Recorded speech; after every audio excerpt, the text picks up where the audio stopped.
Welcome to the Deep Dive. Today, September 17th, 2025. We're really digging into the critical Bitcoin intelligence. The market right now, it feels kind of frozen, almost like it's in suspended animation, waiting on a big macro event. But here's the really interesting part. Underneath that pause, there are these significant long-term structural changes happening. So our mission today is to explore that tension.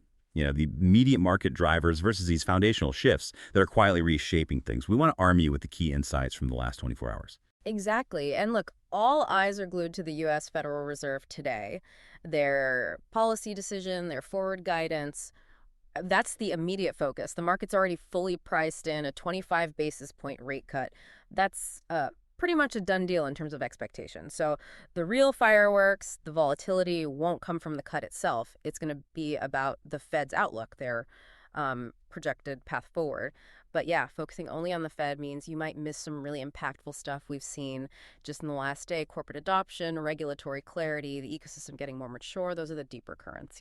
Okay, let's unpack this Fed decision first then, because like you said, it's the immediate thing everyone's watching. The 25 basis point cut, seems like a foregone conclusion. So the real market mover today isn't the action, but the story Chair Powell tells. He's walking a communication tightrope, isn't he? How do you justify easing policy cutting rates because the labor market's weakening while inflation is, still annoyingly high? It's a classic bind. It really is. It's a stark data conflict. On one hand, you've got a clear reason to cut the U.S. labor market. It's showing undeniable signs of slowing down. Non-farm payrolls, they averaged only about 27,000 per month from May to August. That's way down from the 123,000 average just before that. So that definitely signals a need to, support jobs. All right, big drop. But then on the other side, you've got this sticky inflation. Headline inflation is at 2.9%. Core is at 3.1%. Both still stubbornly above the Fed's 2% target. So this means they can't really signal they're going to start aggressively cutting rates without potentially damaging their credibility on keeping prices stable. It's a heck of a balancing act. So a cut basically guaranteed. Yeah, that puts immense pressure on Powell's explanation. All eyes shift to the dot plot. For anyone not familiar, this is part of their economic projections, right? Yeah. It maps out where each Fed member anonymously thinks rates are headed. Yeah. It's the most solid forward guidance we get. And the key thing everyone's watching is the median guess for rate cuts in 2025. Futures markets. They're betting on 3 cuts this year. But some economists think the dot plot might show maybe just 2. If the market expects 3, but the Fed only signals, say, 2, couldn't that backfire? Make it seem like they're not being straight, or worse, losing control, even if they call it recalibration? That's a really sharp question.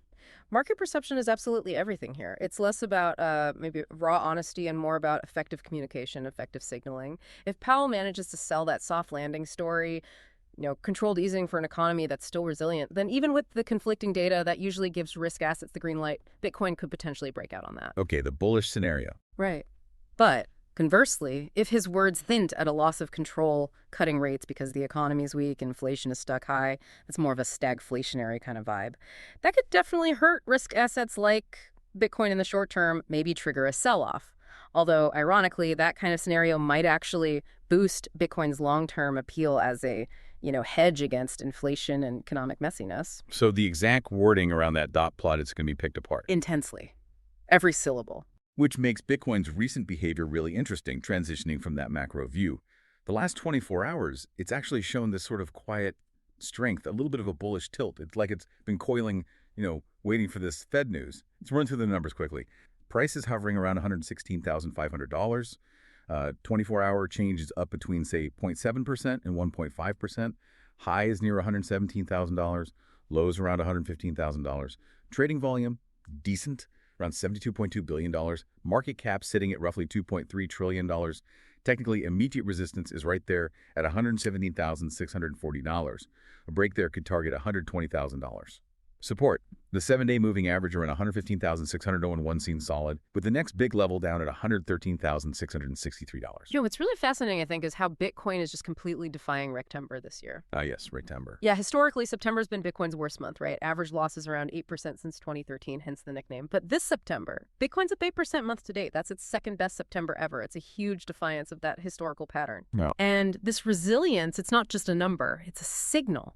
It points to those persistent inflows into the U.S. spot Bitcoin ETFs, ongoing buying from corporate treasuries. Yeah. It suggests this structural regime shift where long-term, less speculative money is increasingly setting the trend. Bitcoin is maybe shedding that purely speculative skin. So Rick Timber might finally be losing its power. Bitcoin's telling history to take a hike this year. That defiance does suggest something deeper is changing. So what about the derivatives market then? What's that telling us? Well, open interest in Bitcoin perpetual futures, that's the total value of outstanding contracts. It's jumped 2.35% in just the last 2 days, hit $30 billion. That shows pretty aggressive positioning. Traders are definitely bracing for or betting on some volatility. Right, betting on a move. And there's a notable bullish skew in the options market, too. Look at the September 26th expiry. Lots of open interest at strike prices like $120,000, $130,000, even $140,000. A decent number of bets on a big move up. Okay, so people are positioned for upside. But crucially, you mentioned funding rates are still muted, near neutral. What does that tell us? Is this healthy positioning or just speculative froth? That's a great point, and it's key.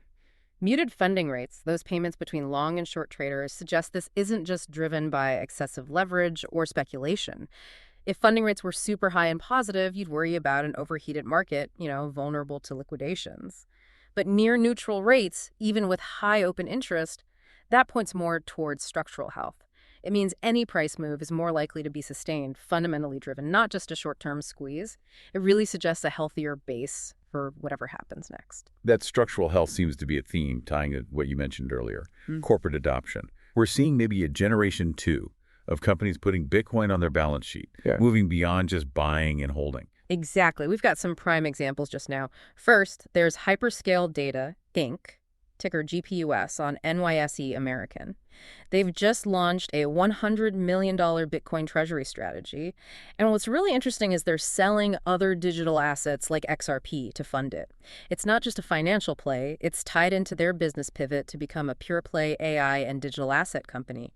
They're aligning the treasury with operations. That's a whole new level of strategic thinking, integrating it right into the business model. Definitely. Then you've got Strive Inc. over on NASDAQ as AST. This is a brand new public company formed via merger, specifically designed as an asset management Bitcoin treasury company. They just announced this huge $950 million capital plan, part stock offering, part buyback, their stated goal. Actively manage the balance sheet and share count to maximize Bitcoin per share for investors. Bitcoin per share, interesting metric. Yeah, a very specific value proposition. Yeah. And they've got a board stacked with Bitcoin industry veterans. It's a novel approach. And it's happening globally too, right? With Metaplanet in Japan. Yes, Metaplanet, Japan's big Bitcoin treasury player. They're expecting funding today, September 17th, for an international share offering. And guess what the money's for? More Bitcoin. Explicitly earmarked for more Bitcoin acquisitions. And notably, a U.S.-linked firm, Nakamoto Holdings subsidiary of Kindly MD, committed up to $30 million. Shows that cross-border interest. So these examples, Hyperscale, Strive, Metaplanet, what's the big picture takeaway? The big picture is the maturation of this whole corporate adoption idea. Companies aren't just asking if they should adopt Bitcoin anymore. Now it's about how. How do we do it strategically? How do we make it add value for shareholders?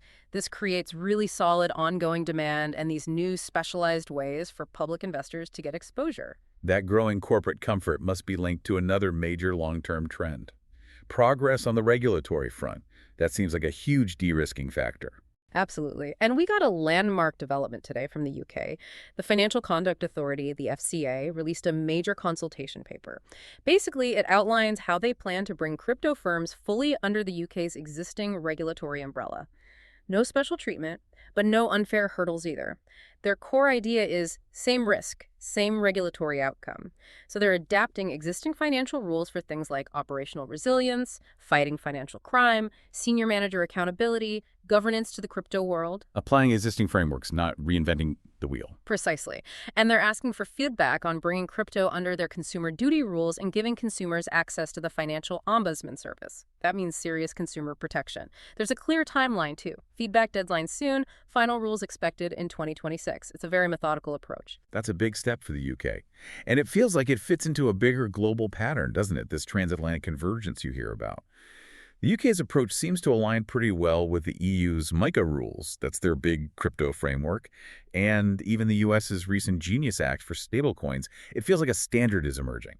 That's exactly right. We're seeing the major Western economies converging on similar principles. It's creating this sort of de facto G7 standard for how to regulate crypto assets. Okay, so what, for our listeners, what does this regulatory convergence actually mean on the ground? Well, the big so what is it significantly cuts down on regulatory arbitrage, companies hunting for the easiest jurisdiction. It levels the playing field. And for the big players, the large multinational banks and financial institutions, this is huge. It's a massive de-risking. Now they can start building a single, solid compliance system that works across the UK, the EU, the US, these key markets. That drastically lowers the barrier for the next big wave of institutional money to come into crypto. It gives them a much clearer path. That really is a potential game changer for mainstream adoption. And speaking of building the future, let's talk about the ecosystem itself. The infrastructure, the products, how the actual rails for growth are being laid. Yeah, we're seeing important progress there too. Take BHODL PLC. It's a new UK company aiming to list on London's Aquis Exchange, maybe even by September 22nd.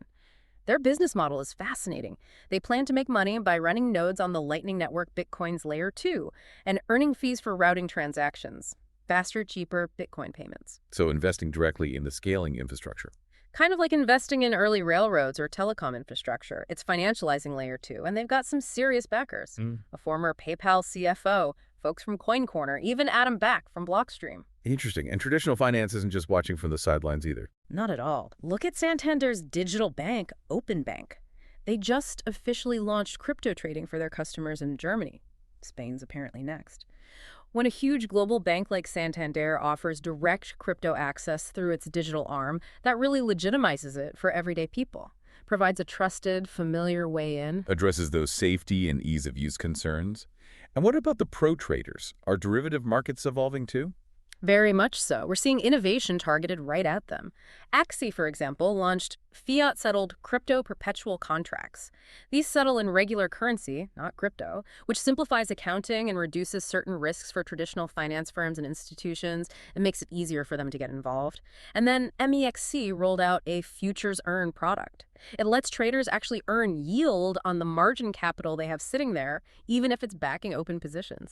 Making idle capital work harder. Capital efficiency. Exactly. That's a huge deal for professional traders. They need their capital to be as efficient as possible. So all these things, BHODL on Layer 2, Santander's retail access, these sophisticated derivative products, they paint a picture of a market structure that's really growing up, right?